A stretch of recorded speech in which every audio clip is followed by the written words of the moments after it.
Hi students, this is a video to explain our activity for today.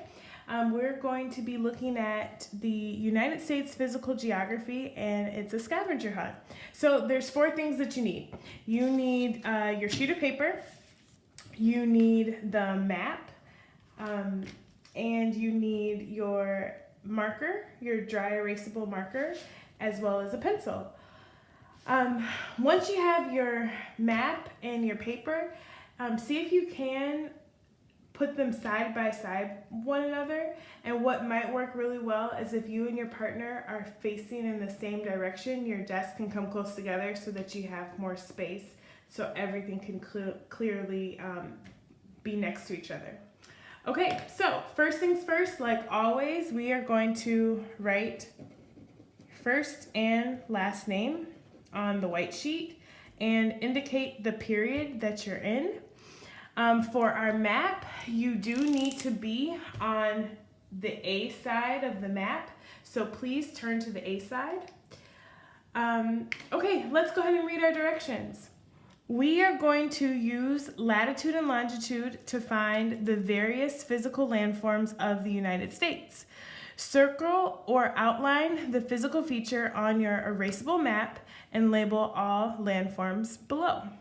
So that's for numbers 1 through 10. So I'll just pick a random one. We'll just do number 5 for the video, and then we're gonna go to the second set and the third set of directions.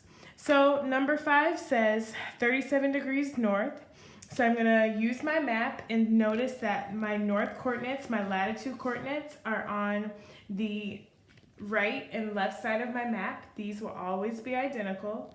And so I'm gonna find 37 degrees north.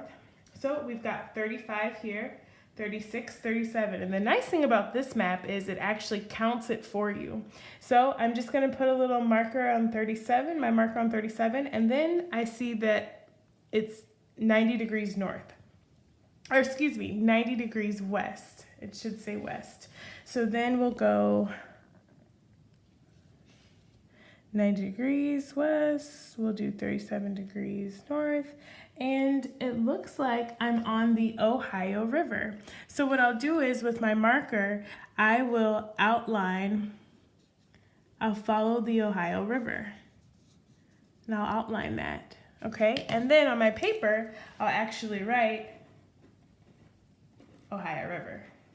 Okay, so that's number 5. So you'll do the same thing for all of the remaining ones using latitude and longitude and the different physical features in the United States.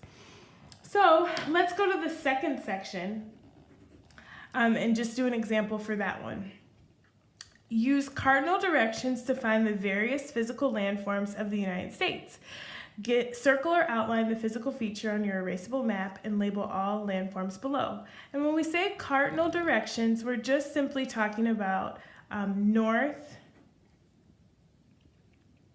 east, south, and west. And if you want, you can actually draw a compass on your paper as just a reminder what those directions are. Okay? And then of course, you'll also notice them directly on your map.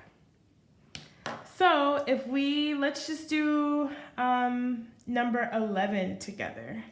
So number 11 says, I am north of Indiana, so I'm going to find Indiana. If I go north of Indiana, okay, got that.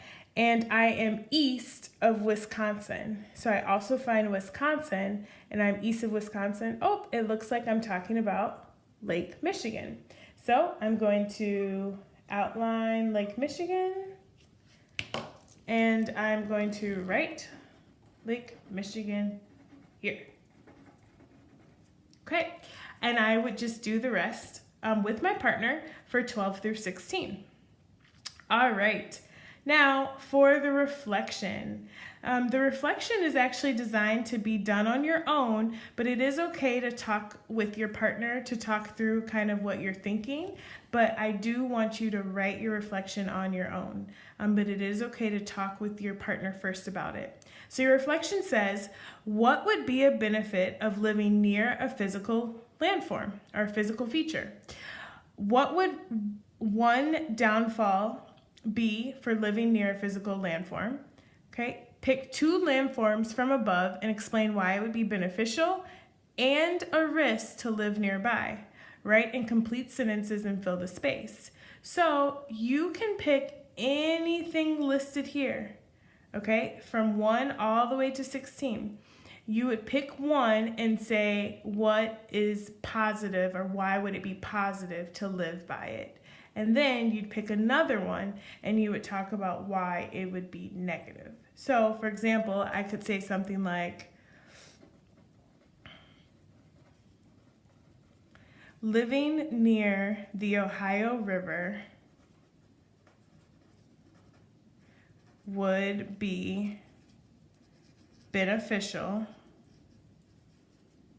or could be beneficial because, and then I would state why. And I would list some pretty detailed reasons on why I think it could be beneficial, okay? Then I would say, or I could say, you could pick any of them, I could say Lake Michigan, living near Lake Michigan could be risky because, and I would think about some reasons on why living near Lake Michigan could be risky or could have some downfalls or some negative sides to it. All right, that's our activity for today with our physical geography scavenger hunt. Okay, let's go ahead and get started. I'll be walking around if you have any questions. Thank you.